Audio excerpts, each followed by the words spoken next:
bienvenue sur votre chaîne de Foi 21. Je suis extrêmement ravie de vous accueillir sur la suite de la série qu'on a intitulée Foi, amour et santé mentale. Vous êtes nombreux à nous écrire, à témoigner de ce que le Seigneur est en train de faire dans votre vie et on se réjouit avec vous, vous grandissez avec nous, que le Seigneur soit glorifié pour tout ça. Et aujourd'hui, on a jugé bon de poursuivre sur cette lancée parce qu'on croit que la foi a tout rapport avec notre santé mentale. Si elle est déréglée, ça va se voir dans notre comportement, ça va se voir dans notre foi.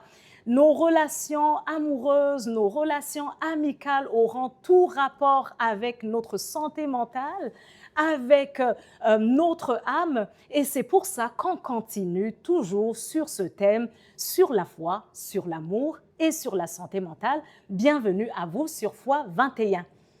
Bonjour à toi, Assunta. Bonjour Joël. Bonjour, je suis extrêmement ravie de t'avoir. Ça me fait plaisir d'être avec toi ici. Yes, alors pour ceux qui ne la connaissent pas, je vais te laisser le temps de nous dire qui tu es, Assunta, puis par la suite, j'aurai un témoignage sur elle à vous partager avant qu'on ne décolle. Alors dis-nous donc qui tu es. Ok, merci Joël. Je suis Assunta, comme tu l'as bien dit, Assunta Kairanga, et je suis une consultante en communication psychosociale. Et je travaille pour l'instant au Rwanda, mais je suis aussi canadienne, donc Yes. je fais les deux pays. Et là, je suis en visite et voilà, j'ai trouvé que c'est bon d'être avec Foi 21 pour ce soir. Amen. Merci de m'avoir invitée. Mais je suis extrêmement contente et la raison pour laquelle je le suis, mais au fait, c'est ça que tu viens de nous dire, c'est que tu nous viens de très, très loin, tu nous viens du Rwanda. C'était ça les témoignages? Ben, c'est lui Ok. mon témoignage parce que ça me touche. Alors moi, ma joie réside dans le fait que tu étais sur le pays, le Canada, pour juste un petit moment. Je t'ai intercepté dans tes programmes parce que je sais que c'est un domaine que tu maîtrises, que tu connais très bien. On a déjà parlé, toi et moi, longtemps sur ce sujet, carrément, hein, sur la santé mentale, sur la foi, beaucoup, on a cheminé ensemble, mais c'était à distance. Hein. Mais là, aujourd'hui, on est ensemble et le fait que j'ai intercepté tes plans et que tu dises, mais écoute, pour le Seigneur, pour le peuple de Dieu, pourquoi pas, je vais donner mon temps. Écoute, ça me touche beaucoup et un grand merci d'être au milieu de nous. Mais ça me fait plaisir, Joël. Hein? Tu sais, c'est toujours un plaisir avec toi. On ne se fatigue pas. Hein? Moi non plus, je ne me fatigue pas avec toi. C'est ça. Alors bienvenue. Alors on va plonger dans le sujet. Comme je l'ai dit, puis d'ailleurs, alors ça c'est la troisième partie d'une série justement qu'on a commencé. Et aujourd'hui, on va encore rentrer vraiment plus en profondeur avec ce sujet. Et puis, on va aller sur l'identité, sur notre personne, hein, parce qu'on parle de la santé mentale. Alors, ça part de nous, hein, ça part de qui nous sommes. Et donc, avant toute chose, j'aimerais que tu nous expliques d'abord, c'est quoi l'identité? Aujourd'hui, quelqu'un m'arrêterait puis me dirait, ben, décline-moi ton identité. Et il me semble que pour moi, ce serait clair. Hein. Je vais dire, ben, c'est Bénie Joël, fille de telle, épouse de telle, maman de telle, je travaille à telle place. Alors pour moi, ce serait juste ça. Alors dis-nous dans toi, c'est quoi l'identité d'une personne? C'est vrai que c'est une question qui est vraiment à jour et que beaucoup de gens parlent de qui suis-je, qui sommes-nous, qui es-tu. Le monde en parle beaucoup, mais parfois, est-ce qu'on se pose la question vraiment dans sa profondeur pour savoir et pourquoi même on devrait se poser cette question de savoir qui on est comme si on n'est pas là. Parce que si on est là, donc on est là. Alors, je pense que c'est une très, très bonne question que tu poses, à savoir c'est quoi l'identité. Yes. En réalité, l'identité, c'est le fait que tu as une façon unique d'être, de faire des choses, de penser, et comment toi tu penses comme étant unique. Et tout ça étant aussi inspiré par tes croyances, tu as comment tu as grandi, il y a ta culture, il y a un ensemble de beaucoup de choses, mais qui fait que, qui a fait la personne que tu es, Mhm. qui t'identifie. Mhm. Et c'est quelque chose qui est progressif. C'est pas comme une ligne droite. C'est pas Ouais. comme on est Joël et ça s'arrête là-bas. Yes. Donc, il y a beaucoup de choses qui se passent au niveau des croyances, au niveau des pensées, au niveau des expériences, des Mhm. vies. Mhm. Donc, tout ça ensemble, ça fait que tu es unique étant Joël, comme je suis unique en tant qu'Assumpta. Mhm. Et tout ça, quand on le met dans une chose, parfois, il est très important de comprendre qui nous sommes. C'est Mhm. avec ça que je te dirais pour l'instant. Et si tu as OK. d'autres questions, OK. on ira avec. Non, mais j'aime beaucoup ce que tu as. Alors, j'ai retenu l'unicité d'un individu. Oui, En fait, la personne intrinsèque, oui. qu'elle est. Intrinsèque et pas seulement intrinsèque, même l'extérieur, mais Mm. seulement on va y aller Étape par étape. étape par étape pour comprendre. Mais alors, au tout début, j'ai dit, si on me demandait qui je suis, alors je vais donner mon nom, je vais dire c'est la fille de telle, c'est l'épouse de telle, c'est voilà, qu'est-ce que je fais. Ça, c'est toutes des choses extérieures que les gens voient. Alors, sur mes pièces d'identité, il va y avoir mon nom, sur certaines, il va y avoir mes parents, va y avoir mon époux, il va y avoir. Alors, ça, c'est pas l'identité. Ça fait partie de l'identité. Ah, C'est pas d'accord. seul n'est pas l'identité seule, OK. mais ça peut faire partie parce qu'il y a ce que tu fais fait partie de tes expériences et ça fait partie de ce que tu connais, ce que tu as vécu, tes vécus. Il y a plein de choses dont ce que tu as fait, ce que tu connais, mais aussi ce que tu es comme valeur. La OK. personne tes valeurs personnelles, c'est quoi? D'accord. La personne intérieure aussi, elle a quelque chose ou plusieurs choses qu'elle contient, mais qui fait partie de son identité. Donc, OK. l'identité, c'est tout l'ensemble de ça, Extérieur et extérieur et intérieur. intérieur. OK. Mais on a tendance à vouloir montrer la partie extérieure Ouais, seulement ouais. et ignorer celle qui est intérieure, parce OK. qu'il y a beaucoup de choses qui se passent en En dedans fait, là. l'identité, c'est le tout. C'est cette C'est personne l'ensemble. extérieure que les gens voient. Et qui C'est fait que aussi tu es cette personne, unique. voilà, qui fait que je suis unique. Et c'est cette partie aussi intérieure que les gens ne voient pas, mais qui peuvent percevoir dans mes façons de faire, dans ma façon Absolument. de réfléchir, etc. Et cette personne intérieure, parce que j'entends aussi ce que tu me dis, elle est pas définie, mais elle est, je cherche le terme en français, shaped. Hein. Elle est faite en fonction de l'environnement dans lequel Tu grandis, voilà. où est-ce que tu es né, dans quel type de famille, et tout ce qui s'est passé dans ta vie familiale, c'est quoi les circonstances dans lesquelles tu es né, comment tu as grandi, qu'est-ce que tu as vécu, tous les biens et les mal. Voilà. Parce que dans la vie d'une personne, il y a beaucoup de choses qui se passent. Maintenant, toutes ces choses incluent ce qui est visible et ce qui n'est pas visible. Ça fait que tu es une personne ou un être unique. D'accord. Et tu es vraiment unique, donc il n'y a pas deux Joël, même si vous étiez des jumelles, il n'y aurait pas deux. Il y aurait une Joël qui réfléchit comme une Joël A, Ouais. et disons que tu aurais une jumelle, elle réfléchirait différemment. Autrement. Elle poserait des actions différentes des tiennes, elle penserait différemment de toi, elle aurait probablement des valeurs que vous aurez qui seraient semblables, mais pas toujours, pas nécessairement. D'accord. Il y aurait toujours aussi des choses qui vous rendraient, Et c'est là que alors tu apportes un excellent exemple. Je suis jumelle de quelqu'un d'autre. Rose, disons. Rose. Rose, c'est ma jumelle. Rose, on a été, alors on est sorti du sein de notre maman, au même moment. On a donc les mêmes parents qui nous ont éduqués de la même façon. Rose, devant une situation, elle va agir différemment de moi. Ça veut dire qu'il y a des mécanismes qui sont en moi qui ne le définissent pas. Qui ne définit pas Rose. Ça veut dire que l'identité, si je reviens à ce que tu es en train de nous dire, l'identité est là bien avant même qu'on ne sorte du sein de nos mères. Elle n'est pas seulement que shaped, le mot finalement me reviendra à un moment donné, par l'éducation, la culture, l'environnement, etc. Parce que tu es d'une famille qui existe déjà. Donc, il y a des choses que tu apprends par la famille, par ta culture, par d'où tu viens. Il y a des choses il y a des choses qui sont apprises, mais il y a aussi les choses sont que tu innées. viens avec parce que tu es inné. Inné. Tu viens, disons, comme un chrétien, tu es créé par Dieu avec un bagage quelconque. Voilà. Donc, l'identité en là, maintenant, elle peut mettre, alors je cherchais le terme, modifiée par l'environnement, par l'éducation, Absolument. par les blessures, les blessures de notre, du parcours, de notre vie. Et si tu le dis comme ça, je te le donnerai peut-être d'une autre façon.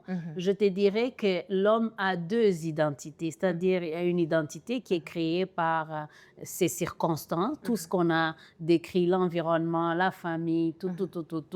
Mais il y a aussi l'identité de l'homme qui est créé à l'image de Dieu. Yes. Donc, quelqu'un qui Dieu a créé dans l'essence de Dieu, dans la nature de Dieu. Donc, cette personne-là existait même avant sa naissance. Yes. Donc, là, je parle comme une croyante et je Yes. sais que je parle à une croyante. Yes. Donc, cette personne-là a une identité avant même qu'il soit né. Yes. Mais la personne qui est née à partir de ses parents, il prend aussi une autre forme d'identité. Yes. Et que c'est là que j'appelle l'identité, pour moi, circonstancielle. Yes. Yeah. Yes. Parfait. Maintenant, dis-nous donc l'importance de connaître son identité. Parce que je vais dire, ah ben moi, donc je suis, alors j'ai décliné mon identité, c'est Béni Joël, fille de tel, épouse de tel, maman de tel, je travaille à telle place. Tu sais, je vais parler de ma personne extérieure. Après, dis-nous donc qui tu es intérieurement, parce que tu nous as dit l'identité, c'est et le côté externe et le côté interne. Puis là, je vais commencer à dire, ben voilà, voilà comment je suis intérieurement, je suis douce, je suis calme, je suis paisible, telle chose, je supporte pas, telle autre, voilà mes goûts, voilà mes préférences, voilà ce que j'aime, voilà ce que je n'aime pas.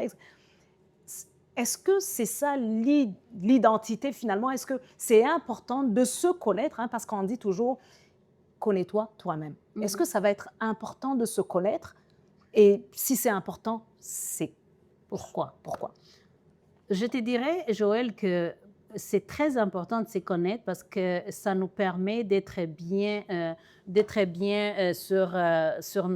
faire des meilleurs choix. D'abord, parce que quand on sait qui on est, ça nous permet aussi de faire des meilleurs choix dans la vie. Yes. Et ces meilleurs choix vont nous équilibrer dans la vie. Ça va nous donner un peu plus de stabilité. Donc, le fait de se connaître, ça nous permet d'être plus stable dans la vie et puis de faire des choix qui vont nous amener vers certainement notre destinée, vers là où les raisons pourquoi Dieu nous a créés. Donc, c'est important de se connaître et de bien se connaître parce que quand on fait faux pas, on risque d'aller dans le voie qui ne sont pas pour lesquels on est né. Alors, c'est important qu'on prenne le temps de s'arrêter à un moment donné et de se poser la question. Ça me fait penser à un livre que j'ai lu récemment. Et ce livre parlait d'un homme qui était tellement fatigué avec son travail, il travaillait fort, et puis là, il était très fatigué, et les titres étaient très intéressants, parce que quand je l'ai acheté, c'est vraiment les titres qui m'ont attiré. Et c'était écrit, les titres étaient le café, the why café. The why café. Non, le why why café. Le pourquoi du café. Le pourquoi café. Le pourquoi café. D'accord. C'est donc coffee shop, mais le pourquoi. Oui. Le why café. D'accord. Alors, je me suis dit, mais... Et puis, j'ai lu les résumés du livre. Et du coup, j'ai été vraiment intéressée, j'ai acheté les livres. Mais là, les livres disaient ceci. La personne était tellement préoccupée par la vie, il travaillait fort. Et puis, du coup, il a décidé de tout arrêter et d'aller quelque part pour les vacances et de réfléchir. Yes. Mais dans son récit, il dit, je ne savais pas de quoi j'allais réfléchir. Il est parti et en chemin, il s'est perdu. D'accord. Il a perdu son chemin parce qu'il y a eu un accident sur l'autoroute. Et puis, il a essayé de chercher la voie de sortie. Il est retourné. Il s'est perdu vraiment, vraiment pendant des heures et des heures jusqu'au point où il n'avait plus même les carburants dans son auto. À ce point. Ouais. Et du coup, il s'arrête et il voit une petite lumière et il va vers la lumière et il se trouve qu'il y avait un petit café. Et sur ces cafés, il était écrit le Wai Café. D'accord. Donc, c'était le nom du café. D'accord. Et c'était dans un village éloigné dans le monde. Alors, on lui donne les menus, il commence à lire son menu. Et du coup, quelque part, sur les menus, il voit un truc, ce qu'il voulait commander, il les commande. Et puis à côté, quand il ferme le menu, derrière le café, il y avait 3 questions posées. D'accord. Et une des questions, c'était « Pourquoi êtes-vous ici ?» OK. Et la deuxième question, c'était « Avez-vous peur de la mort ?» D'accord. Et la troisième question, c'était « Vous êtes vraiment épanoui ?» Que des questions, hein? C'était intéressant, hein? Que des questions. Et dans son récit, il dit, j'ai eu envie de juste partir parce que je ne voulais pas rentrer là-dedans. C'est des questions qui nous confrontent. Et puis, il commençait à se dire, mais ça, c'est quel café? C'est quel type de café qui vient me chercher? Je viens ici poser pour prendre mon café, relaxer, je viens juste prendre mon réfléchir café, tranquillement. Je suis perdue, Puis tu me poses des questions des comme questions ça. et quelque part, ils écrivent, si tu as besoin de savoir un peu plus sur ces questions-là, tu peux demander au serveur, il va t'aider. OK. Et là, du coup, le serveur vient pour demander ce que vous prenez et tout ça. Oui. Et la suite était que les messieurs s'est trouvé là-bas jusqu'au petit matin en train de discuter sur les 3 questions. Comment? Et à la fin, il dit dans son livre, ces 3 questions, ces moments d'être perdu, a changé sa vie complètement. Ça lui a fait savoir ce qu'il était dû pour faire. Donc, si je le dirais autrement, Dieu lui a montrer le chemin à suivre. Et en se perdant, comme ça, il était perdu dans son chemin, mais dans sa vie, il était aussi perdu. C'est ça, c'est ça, c'est ça. Alors, c'est comme, il s'est retrouvé quelque part où la raison pourquoi il devait réfléchir était là. Oui, oui. Il a eu l'opportunité de poser des questions et des questions et des questions aux gens qui étaient avec, mais pour finir par trouver sa voie.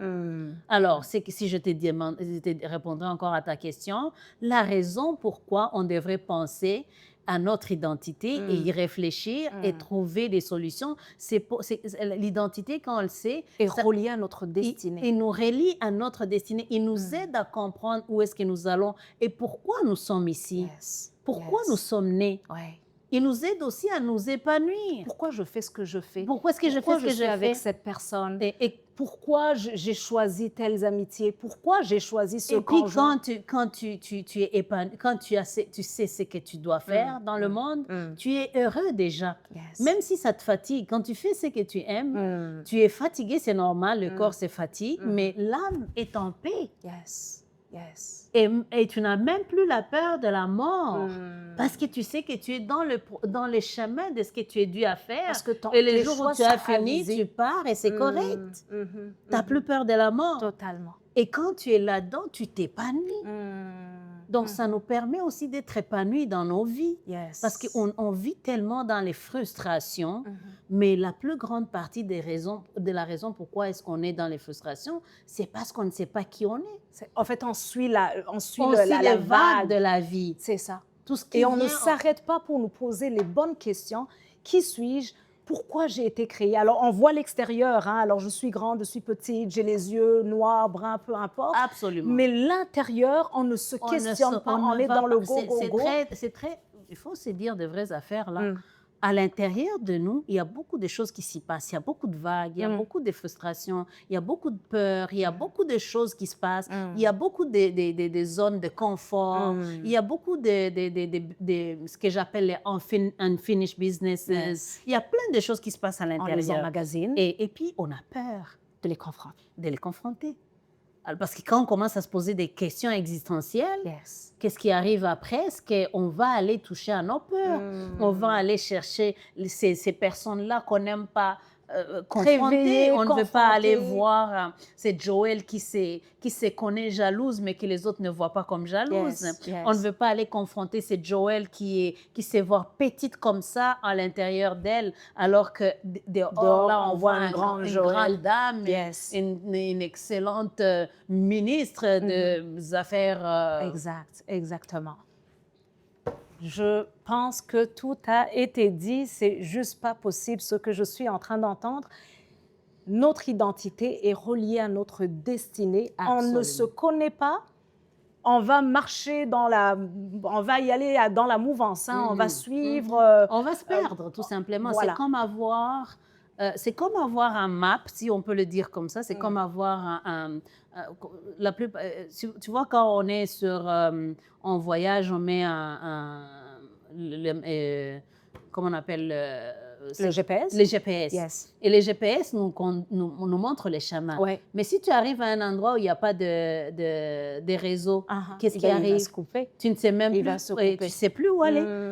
Parce que tu Mhm, n'as pas d'autre repère. mhm, Ton mhm, repère est là. mhm, Alors, du coup, ça se perd et tu te mhm. perds. Yes. Alors, c'est Yes. comme ça dans la vie. On a tellement de choses qu'on prend en pensant que c'est ça qui comblera nos vies d'intérieur, tout ce qu'on a manqué, tous nos manques, toutes nos frustrations et tout ce qui se passe dans nos vies en termes de blessures. Yes. Alors, si on touche à tout ça, à un moment donné, on se voit perdu. Je vais faire du pouce sur ce que tu viens de nous dire parce que là, tu viens d'évoquer alors un autre monde, tu viens de parler des blessures. Alors, les blessures, on va les accumuler même. Hein. Absolument. On va les accumuler tout au long de nos vies. Puis ça, c'est depuis le jeune âge. Même que des fois, il y a des blessures qu'on reçoit quand on est dans les seins de nos Absolument. mères. Puis ça, c'est pas voulu. Hein. L'enfant les subit. Et puis, ça va venir justement déjà modifier, toucher l'identité de la personne et donc modifier sa façon de voir la vie et éventuellement sur la fin de sa vie, la personne va dire « Ah ben j'ai manqué ma destinée ». Comme l'histoire que tu es en train de nous raconter.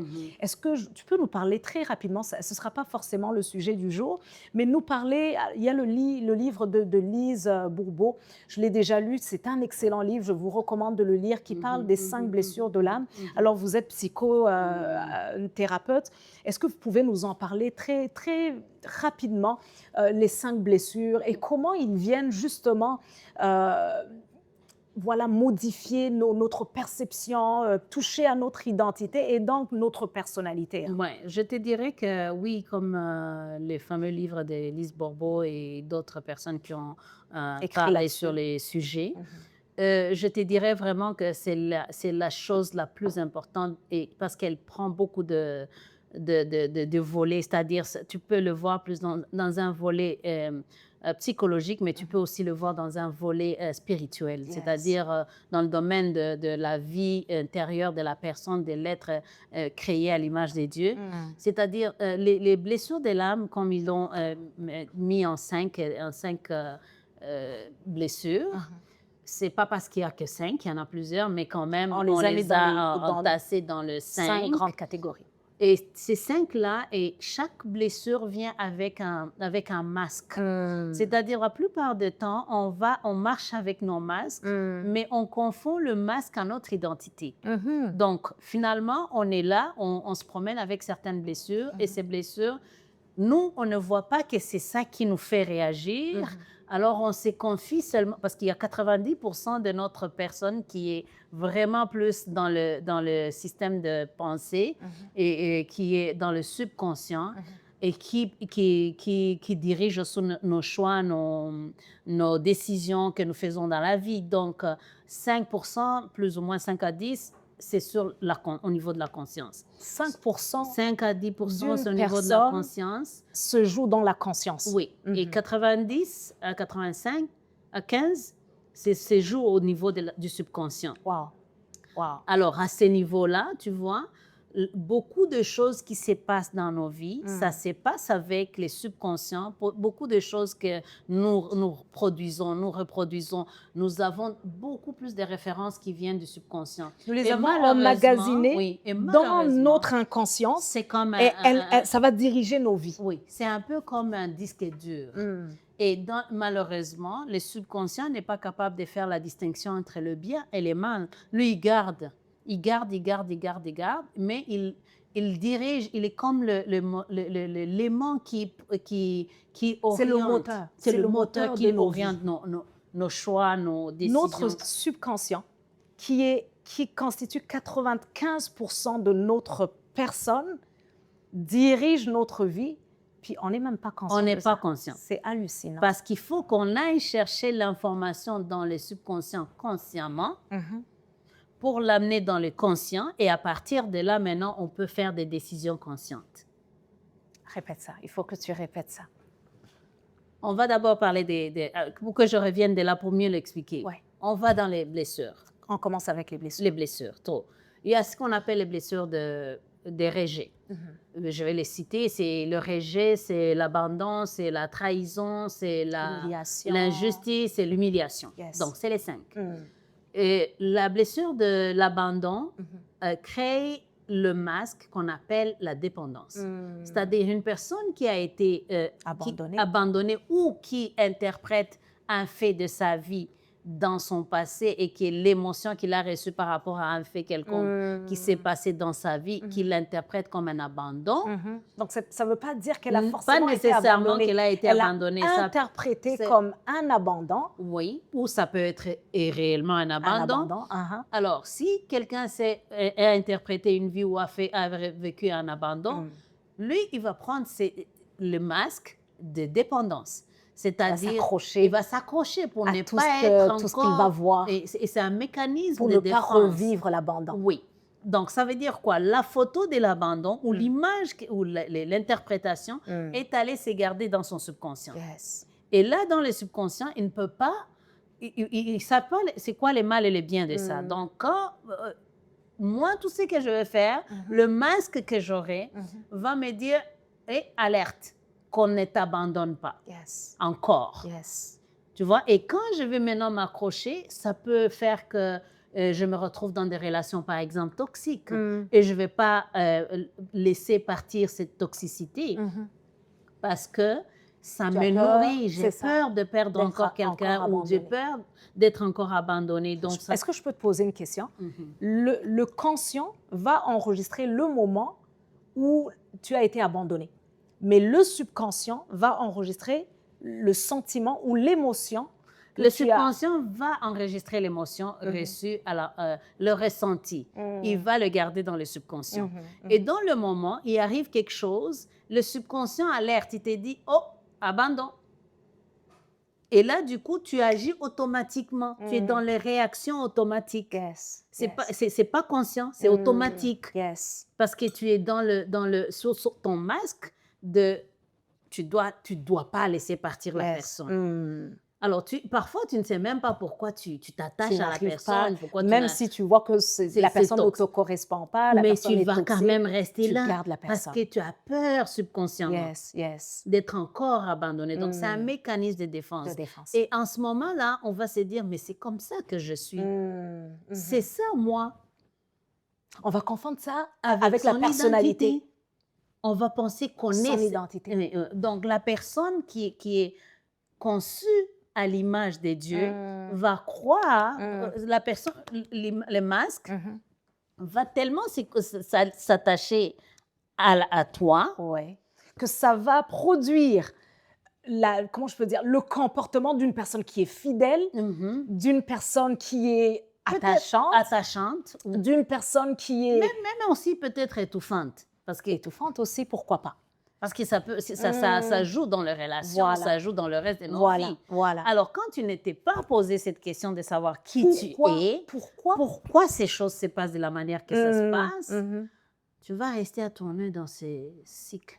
En te disant, je suis comme ça. Oui. Donc, là, je parlais seulement de l'abandon qui crée la dépendance, mais il y a aussi le rejet qui va créer... On ne va pas aller expliquer tous les fuyants.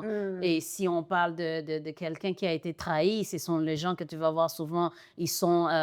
on appelle ces masques, cette masque-là, c'est le masque de machisme. C'est-à-dire, c'est quelqu'un qui va se faire mal inconsciemment parce qu'il veut toujours plaire.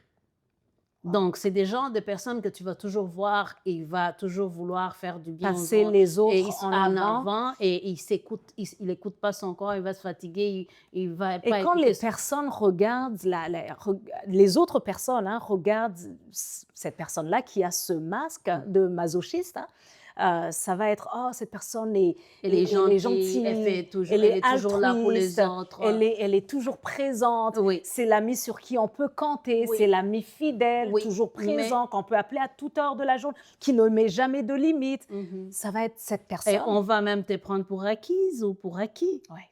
Et parfois, cette personne-là, elle, ce qu'elle fait, elle essaie de se détruire avant que quelqu'un d'autre ne le détruise. Elle s'humilie avant qu'il... C'est un mécanisme de Ouais, défense. ouais, Je vais ouais. me faire Elle mal. s'auto-sabote Et oui, je avant que m'auto-sabote on la avant que quelqu'un trahisse. d'autre ne me trahisse, Wow. ne me m'humilie. Mais ce qui m'intéresse là, c'est comment la personne va alors transformer, alors vivre cette trahison, ce masque-là que la personne va porter Mhm. et tout ce qui vient avec, hein, qui peut paraître beau aux yeux du monde. Comment la personne va réaliser que ça, en fait, c'est pas mon identité. Je ne suis pas aussi gentille que ça. Je ne suis pas aussi, comment je peux dire, tu sais, la personne qui a vécu l'abandon, hein, tout à l'heure, Mhm. tu nous as dit, c'est une personne qui va s'accrocher Mhm, tellement, même si la mhm, relation fait mal, même si la relation pourrait être toxique, mais tu sais, la personne s'accroche tellement. Mais elle va se dire, je suis fidèle, hein, je ne lâche pas facilement mes amis, je suis une personne. Voilà. Comment elle va savoir? En fait, je ne sais pas comme ça que je suis. C'est mon identité qui a été blessée. Parce Comment que, faire la nuance entre même son si... identité Mhm. et quelque chose qui est venu s'accrocher sur notre identité, mais qui n'est pas nous? Parce que même si on fait ce qu'on fait, c'est parce que ça nous remet dans les zones de confort, ça nous met dans les zones des choses qu'on connaît le plus.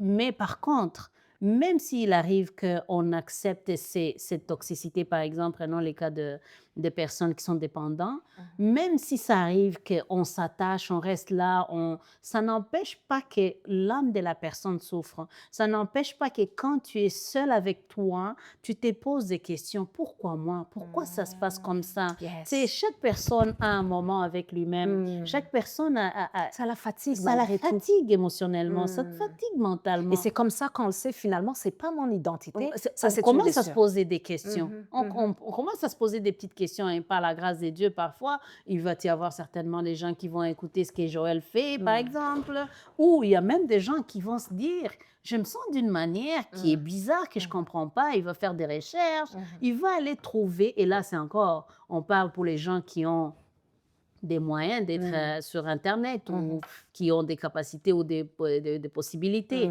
Mais il y en a aussi qui vont entendre les autres dans la radio. Il y en a qui vont aller dans des églises et vont entendre les autres donner des témoignages. Ouais, ouais. Il y a toujours un moyen qui s'est La fait, vie va qui te placer. réveille. Voilà, Si je voilà. reviens au monsieur du livre, quand il est parti, il partait, mais il ne savait pas quoi se poser comme question. Ouais, Il ne ouais. savait pas ce qu'il voulait exactement Ouais. savoir ou se demander. Il ne comprenait juste pas pourquoi il était fatigué.